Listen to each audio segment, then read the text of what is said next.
Everyone, good morning. Welcome to CDS journey. अभी recently में क्या हुआ है कि रसिया को ना यूएसए ने ग्लोबल बॉन्ड इंडेक्स से बाहर कर दिया है।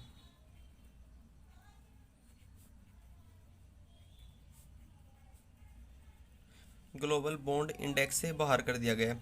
अब ग्लोबल बॉन्ड इंडेक्स क्या होता है, इसकी जगह किसे रिप्लेस किया गया है और इससे क्या फ़ायदे होंगे किसी नेशन को, ये किस तरह से होगा, ये सब हम इस वीडियो में डिस्कस करेंगे।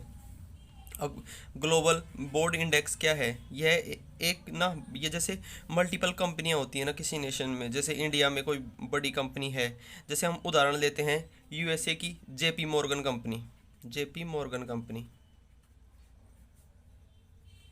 ये क्या होती है? जैसे अभी इंडिया को ना रसिया की जगह रिप्लेस कर दिया गया है, ऐड किया गया है इंडिया को। अब इससे क्या होगा, हमें ना अपने देश के अनुसार अपनी शर्तों के आधार पे हम इस, जैसे जेपी मॉर्गन कंपनी ने हमें अपनी लिस्ट में ऐड किया, तो हम कंपनियों से अपनी शर्तों पे अपने देश के इंटरेस्ट के अनुसार इंटरेस्ट पे पैसा ले सकते हैं। मतलब हम पैसा ब्याज पर ले सकते हैं, जो भी हमारे देश का इंटरेस्ट होगा उसके ऊपर हम पैसा ब्याज पर ले सकते हैं। अब ग्लोबल बॉन्ड इंडेक्स से जैसे ही बाहर किया ना, तो कई जगह आर्टिकल पब्लिश हुए, उनमें लिखा गया कि इंडिया ना अपनी इकोनॉमी को इस ग्लोबल बॉन्ड इंडेक्स के जरिए ऐड होने के रीजन से ही $1 ट्रिलियन बढ़ा देगा। $1 ट्रिलियन बढ़ा देगा।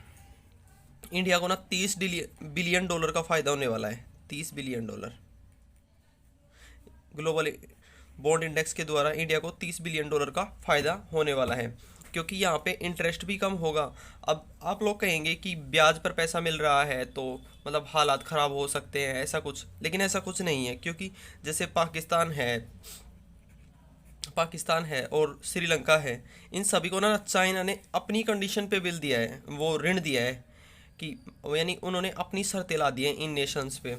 लेकिन ये कंपनियां होंगी ना जिनसे हम ऋण लेंगे, बड़ी कंपनियां होंगी, उनके जो पैसे होंगे, हम बॉन्ड जारी करेंगे 2-3% ऐसे कुछ, तो उनके आधार पर हम उनसे पैसे लेंगे उधार, और उनमें जो ब्याज देंगे या फिर उन्हें पैसा रिटर्न करेंगे वो भी सिर्फ हमारी कंडीशन पे होगा, ना कि उन लोगों की कंडीशन पे, जैसे पाकिस्तान और श्रीलंका की कंडीशन पर कंडीशन थोपी है चाइना ने, वैसा कुछ कंडीशन थोपी नहीं जाएंगी हम पे, बल्कि हम खुद तय करेंगे कि हमें उन्हें कब पैसा रिटर्न करना है, कब उन्हें यानी वो करना, इंस्टॉलमेंट देनी है, ऐसा कुछ हम हमारे ऊपर डिपेंड करेगा सब कुछ।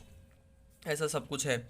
लेकिन अभी ना, जैसे ही आप विकिपीडिया पे जाओगे ना, तो इंडिया को ना जीबीआई की जो साइट है ना, उसमें ऐड किया हुआ बताएगा 2012 के समथिंग। लेकिन ऐसा कुछ नहीं है, जीबीआई की साइट पे तो बता रखा है उन्होंने, लेकिन जो ग्लोबल इंडेक्स है ना उसमें ऐड नहीं किया था इंडिया को। ग्लोबल इंडेक्स में ऐड किया, अब ऐड किया है। और जैसे आप देखोगे कि चाइना इतना ग्रो क्यों कर रहा है, क्योंकि जीबी में उन्हें ऐड कर दिया गया था, ग्लोबल इंडेक्स में उन्हें ऐड कर दिया गया था 2020 में। इसके बेसिस पे ना चाइना बहुत सारा ऋण ले लेता है, और वो ऋण ना खुद की कंडीशन पे होता है। जैसे चाइना पाकिस्तान, श्रीलंका, बांग्लादेश, अभी भूटान को भी दे रहा है, इन सब पे ना अपनी कंडीशन डाल रहा है, मतलब अपनी मर्जी पे कि हमें इंस्टॉलमेंट तब चाहिए, इतना इंटरेस्ट पेमेंट होगा। बेसिकली जो बेसिक चीज़ें होंगी ना वो खुद की होंगी, जैसे कितना पैसा देगा ये सब कुछ। लेकिन यहाँ ऐसा कुछ नहीं है, यहाँ चाइना को ना पैसा अपनी मर्जी पे मिल रहा है, ऐसा है। क्योंकि ये तो सिर्फ बॉन्ड इशू कर रहा है, और जो बड़ी कंपनियाँ होंगी ना, वो जिनके पास बहुत सारा पैसा है, ऐसा सब कुछ, वो सब कंपनियाँ इन्हें ऋण देंगी।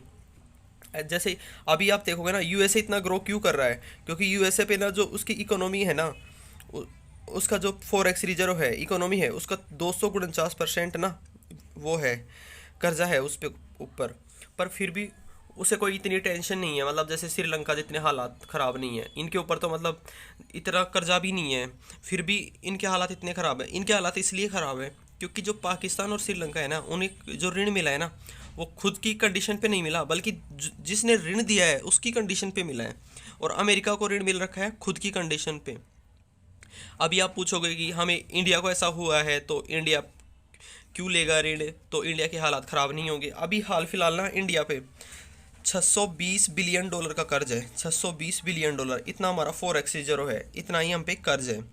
लेकिन ये ऋण वो है जो हम ना खुद की कंडीशन पे ले रखा है, हमने खुद ने डिसाइड करेंगे इसका कि कब हमें पेमेंट करना है, कितना इंटरेस्ट रेट देना है, ऐसा सब कुछ हम खुद डिसाइड करेंगे। ना कि जिनसे हमने ले रखा है ना वो कुछ नहीं करेंगे इस बारे में, बल्कि हम खुद करेंगे।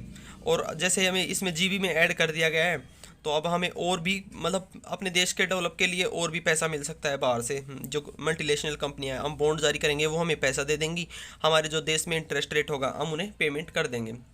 मैंने बताया कि चाइना को कब ऐड किया गया था। अब देखते हैं कि सरकारें यहाँ से पैसा उधार कितना लेती हैं, कब लेती हैं, वो सब हमारी गवर्नमेंट पे डिसाइड करेगा। अब जैसे ही एससीओ की बैठक होगी ना, वहाँ पे रसिया भी आएगा, और यूक्रेन भी आएगा, दोनों आमने सामने होंगे। पाकिस्तान, श्रीलंका सब मतलब सामने होंगे, तो वहाँ पे ज़्यादा डिसाइडेड होगा कि यूएसए सब होंगे कि इस समिट का हम कितना क्या फ़ायदा उठाते हैं, ये सब हम देखेंगे। जैसे ही हमें कुछ लोन वोन मिलता है, मैं आपको नेक्स्ट वीडियो में जल्दी सूचित करूँगा। जय हिंद, जय भारत।